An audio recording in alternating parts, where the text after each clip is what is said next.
ನಮಸ್ಕಾರ ವೀಕ್ಷಕರೇ. ವಿಜಯಪುರ ಟು ಅಯೋಧ್ಯೆ ಪಾದಯಾತ್ರೆ ನಿಮಿತ್ತವಾಗಿ ಕೇದಾರ್ಲಿಂಗ್ ಕುಂಬಾರ್ ಹಾಗೂ ಸಂಗಡಿಗವರು ಇಂದು ಅವರು ಮಧ್ಯಪ್ರದೇಶದ ಕೊನೆಯ ಜಿಲ್ಲೆ ಇರೋದು.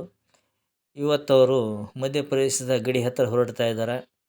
ಈ ಸಮಯದಲ್ಲಿ ವಾತಾವರಣ ಹೇಗಿದೆ ಅಂದ್ರೆ ಬೆಳಗಿನ 10 ಗಂಟೆವರೆಗೆ ಥಂಡಿ ಇರ್ತೈತಿ. ಅಲ್ಲಿಂದ 10 ಗಂಟೆಯಿಂದ ಸಾಯಂಕಾಲ 5 ಗಂಟೆವರೆಗೆ ವಿಪರೀತ ಬಿಸಿಲು ಇರ್ತೈತಿ.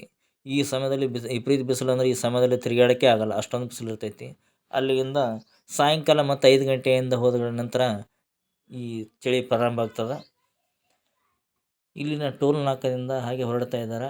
ಟೋಲ್ ನಾಕದಲ್ಲಿ ಈ ಟೋಲ್ ನಾಕ ಬಂದು ಮಂಘಾನ್ ಚೆಕ್ ಪೋಸ್ಟ್. ಇದು ಮಧ್ಯಪ್ರದೇಶದ ಕೊನೆಯ ಗಡಿ ಪ್ರದೇಶದ ಚೆಕ್ ಪೋಸ್ಟ್ ಆಗಿದ್ದಿದ್ದು. ಅಲ್ಲಿಂದ ಇವರು ಚೆಕ್ ಪೋಸ್ಟದಲ್ಲಿಂದ ಪಕ್ಕದಲ್ಲಿ ರಸ್ತೆ ಬದಿಯಲ್ಲಿ ಹೋಗುವ ಮುಖಾಂತರ ಅವರು ಹೊರಡ್ತಾ ಇದ್ದಾರೆ ಆತ್ಮೀಯರೇ. ಇದೇ ಚೆಕ್ ಪೋಸ್ಟ್ನಿಂದ ಹಿಂದೆ ಕೇವಲ 1 ವರ್ಷಗಳ ಹಿಂದೆ ಪ್ರಯಾಗ್ರಾಜಲ್ಲಿ ಕುಂಭಮೇಳ ಸಮಯದಲ್ಲಿ ಕೋಟ್ಯಾಂತರ ಜನಗಳು ಇದೇ ಚೆಕ್ ಪೋಸ್ಟ್ ಮುಖಾಂತರ ಹೊರಡಿದ್ದಾರೆ. ಈ ಕಡೆ ಉತ್ತರ ಭಾರತದಿಂದ, ದಕ್ಷಿಣ ಭಾರತದಿಂದ ಇಲ್ಲಿ ಇದೇ ಚೆಕ್ ಪೋಸ್ಟ್ ಮುಖಾಂತರ ಹೋಗಿದ್ದಾರೆ ಆತ್ಮೀಯರೇ. ಇವತ್ತು ಅದೇ ಪ್ರಯಾಗ್ರಾಜ್ಗೆ ಇವತ್ತು ಈ ಕೇದಾರ್ಲಿಂಗ್ ಕುಂಬಾರ್ ಹಾಗೂ ಸಂಗಡಿಗರು ಈ ಪ್ರಯಾಗ್ರಾಜಲ್ಲಿ ಸ್ನಾನ ಮಾಡಲು ಹೊರಟಿದ್ದಾರೆ. ಇವತ್ತು ಈ ಪ್ರಯಾಗ್ರಾಜಲ್ಲಿ ಸ್ನಾನ ಮಾಡಲು ಕೋಟ್ಯಾಂತರ ಹಿಂದೂಗಳು ಕಾಯ್ತಾ ಇರ್ತಾರೆ. ಜೀವನದಲ್ಲಿ ಒಮ್ಮೆ ಆದರೂ ಒಂದು ಸಲ ಪ್ರಯಾಗ್ರಾಜದಲ್ಲಿ ಹೋಗಿ ಸ್ನಾನ ಮಾಡಬೇಕು ಅಂದ್ಕೊಂಡಿರ್ತಾರೆ ಪ್ರತಿಯೊಬ್ಬ ಹಿಂದೂಗಳು. ಅದೇ ರೀತಿಯಾಗಿ ಹೋದ ವರ್ಷ ಕುಂಭಮೇಳದಲ್ಲಿ ಭಾರತದಿಂದ 80 ಕೋಟಿ ಜನಸಂಖ್ಯೆಯು ಇದೇ ಪ್ರಯಾಗ್ರಾಜಲ್ಲಿ ಪ್ರಪಂಚದ ಎಲ್ಲ ರಾಷ್ಟ್ರಗಳಿಂದ, ಎಲ್ಲ ಗ್ರಾಮಗಳಿಂದ ಹೋಗಿ ನಾವೆಲ್ಲರೂ ಕೂಡ ಹೋಗಿ ಇದೇ ಪ್ರಯಾಗ್ರಾಜಲ್ಲಿ ಸ್ನಾನ ಮಾಡಿಕೊಂಡು ಬಂದಿರೋದು. ಆ ಕುಂಭಮೇಳದಲ್ಲಿರ್ತಕ್ಕಂಥ ಒಂದು ಸಮಯವನ್ನು ಇಮೇಜಿನ್ ಮಾಡ್ಕೊಳ್ಳೋಕ್ಕೆ ಆಗಲ್ಲ. ಅಷ್ಟೊಂದು ಜನಸಂಖ್ಯೆ, ಅಷ್ಟೊಂದು ಜನದಟ್ಟಣೆ ಇತ್ತು. ಸುಮಾರಾಗಿ ಈ ಸದ್ಯ ಇಲ್ಲೆಲ್ಲ ಹೋಗ್ತಕ್ಕಂಥದ್ದೆಲ್ಲ ಫುಲ್ ಟ್ರಾಫಿಕ್ ಜಾಮ್ ಇತ್ತು. ಇವತ್ತು ಅದೇ ಸ್ಥಳಕ್ಕೆ ಇವ್ರು ಹೊರಡ್ತಾ ಇದ್ದಾರೆ. ನೋಡು, ಸಾಯಂಕಾಲ ಸಮಯ ಆಗಿದೆ ಇವಾಗ. ಇದರಲ್ಲಿ ಒಂದು ಘಾಟ್ ಸೆಕ್ಷನಲ್ಲಿರೋದು. ಈ ಘಾಟ್ನಲ್ಲಿ ಕೊನೆಯ ಘಾಟ್ ಸೆಕ್ಷನ್ ಇದು ಎಲ್ಲಿ ಅಂದ್ರೆ ಮಧ್ಯಪ್ರದೇಶದ ಕೊನೆಯ ಘಾಟ್ ಸೆಕ್ಷನ್ ಅಂತ ಕರೀತಾರೆ. ನೋಡು, ಗುಡ್ಡವನ್ನು ಕೊರೆದು ರಸ್ತೆ ನಿರ್ಮಾಣ ಮಾಡಿದ್ದಾರೆ ಇಲ್ಲಿ. ಹಾಗೆ ಆ ಮೇಲೆ ಒಂದು ಬೆಟ್ಟದ ಎರಡೂ ಬದಿಯಲ್ಲಿ ದೊಡ್ಡ ದೊಡ್ಡ ಬೆಟ್ಟಗಳಿದಾವೆ. ಹಾಗೆ ಕಂದಕ ಕೂಡ ಇರೋದಿಲ್ಲಿ. ಇದೇ ಘಾಟ್ ಸೆಕ್ಷನ್ನಿಂದ ಇದು ಕೊನೆಯ ಘಾಟ್ ಸೆಕ್ಷನ್ ಆಗಿದೆ ಮಧ್ಯಪ್ರದೇಶದ. ಇದೇ ಘಾಟ್ ಸೆಕ್ಷನ್ನಿಂದ ಇನ್ನು ಹೊರಡೋದ್ರಿಂದ ಹೋದರೆ ಮುಂದೆ ಉತ್ತರ ಪ್ರದೇಶದ ರಾಜ್ಯವನ್ನು ಬರ್ತದೆ. ಇಲ್ಲಿ ನೀವು ನೋಡ್ಬೋದು ರಸ್ತೆಗಳು ಯಾವ ಥರ ಇದ್ದಾವೆ. ಈ ಬದಿಯಲ್ಲಿ ಇದರ ಮುಖಾಂತರ ಎರಡು ಆಚೆ ಈಚೆ ಆ ಬದಿ ಈ ಬದಿಯಲ್ಲಿ ದೊಡ್ಡ ದೊಡ್ಡ ಗುಡ್ಡಗಳಿದಾವೆ. ಅದರ ಮಧ್ಯದಲ್ಲಿ ಒಂದು ಯು ಶೇಪ್ ಆಕಾರದಲ್ಲಿ ಹೊರಡ್ತಾ ಇದ್ದಾರೆ ನೋಡಿ ರಸ್ತೆಗಳು.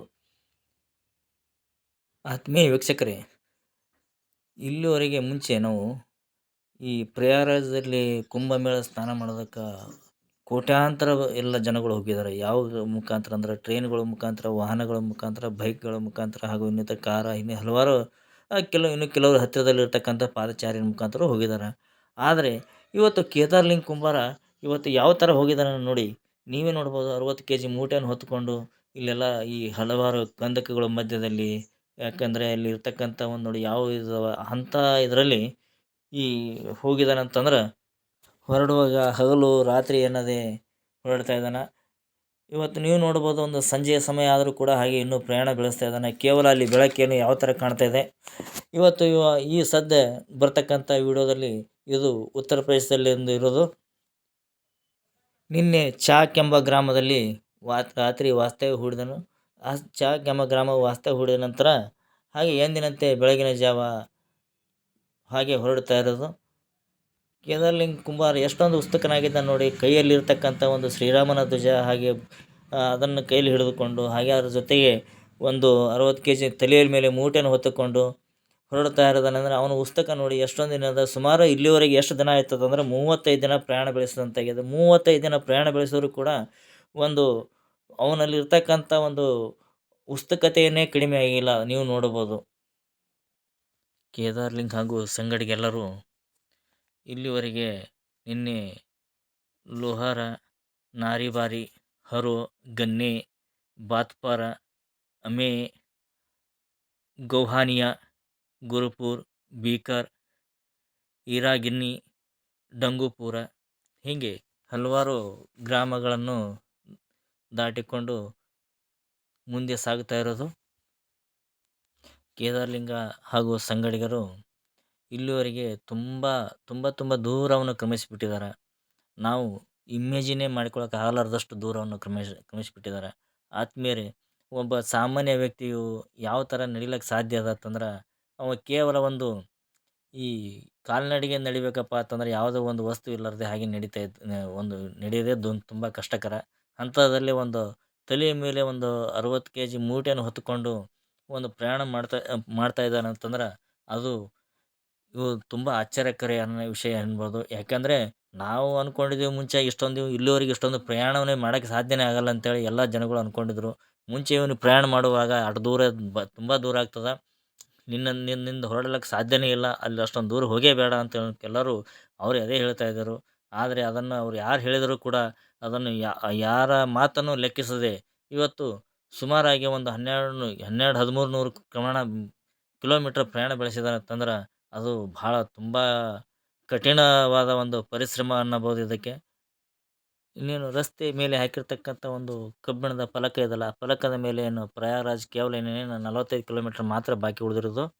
45 ಕಿಲೋಮೀಟರ್ ಪ್ರಯಾಣ ಬೆಳೆಸಿದ ನಂತರ ಆ ಕಡೆ ಇನ್ನು ಪ್ರಯಾಗ್‌ರಾಜ್ ಅಲ್ಲಿ ಸ್ನಾನ ಮಾಡಿಕೊಂಡು ಅಥವಾ ಒಂದೆರಡು ದಿನ ರೆಸ್ಟ್ ಮಾಡಿದ ನಂತರ ಅಲ್ಲಿಂದ ಇನ್ನು ಪ್ರಯಾಗ್‌ರಾಜ್‌ಯಿಂದ ಅಯೋಧ್ಯೆ ಕೇವಲ ಒಂದು 143 ಕಿಲೋಮೀಟರ್ ಮಾತ್ರ ಉಳಿದಿರೋದಲ್ಲಿ. ಹಾಗೆ ಇಲ್ಲಿರ್ತಕ್ಕಂಥ ಒಂದು ರಸ್ತೆಗಳ ಬಗ್ಗೆ ಹೇಳ್ಬೇಕಂತಂದ್ರೆ, ಅಲ್ಲಿ ರಸ್ತೆಗಳು ಯಾವ ಥರ ಗುಣಮಟ್ಟದ ರಸ್ತೆಗಳಿದಾವೆ ನೀವೇ ನೋಡ್ಬೋದು. ಇವನು ಕೇದಾರ್‌ಲಿಂಗ್ ಹೋಗುವಾಗ ಅಲ್ಲಿರ್ತಕ್ಕಂಥ ರಸ್ತೆಗಳು ಅದ್ರ ಪಕ್ಕದಲ್ಲಿರ್ತಕ್ಕಂಥ ತೋಟ, ಹೊಲ, ಗದ್ದೆಗಳನ್ನು ತೋರಿಸ್ಕೊತಾ ಹಾಗೆ ಹೊರಡ್ತಾ ಇರ್ತಾನೆ ಇವನು. ಹಾಗೆ ಒಂದು ಹೊರಡುವಾಗ ಕೆಲವೊಂದು ಸಮಯದಲ್ಲಿ ಅಲ್ಲಿ ಒಂದು ಏನು ರಸ್ತೆ ಬದಿಯಲ್ಲಿ ಇರ್ತಕ್ಕಂಥ ಒಂದು ಕಟ್ಟೆಯ ಮೇಲೆ ಕೂತ್ಕೊಂಡಿದ್ದಾನೆ ಕೆಲವೊಂದು ಸ್ವಲ್ಪ ಸಮಯ ವಿಶ್ರಾಂತಿ ಪಡೆಯಲು. ಹಾಗೆ ಅವ್ರ ಹಿಂದ್ಗಡೆ ಇರ್ತಕ್ಕಂಥ ಕೆಲವೊಂದು ಅಂಗಡಿಗಳದಾವ. ಇದು ಬಂದು ಒಂದು ಚಿಕ್ಕದೊಂದು ಊರು.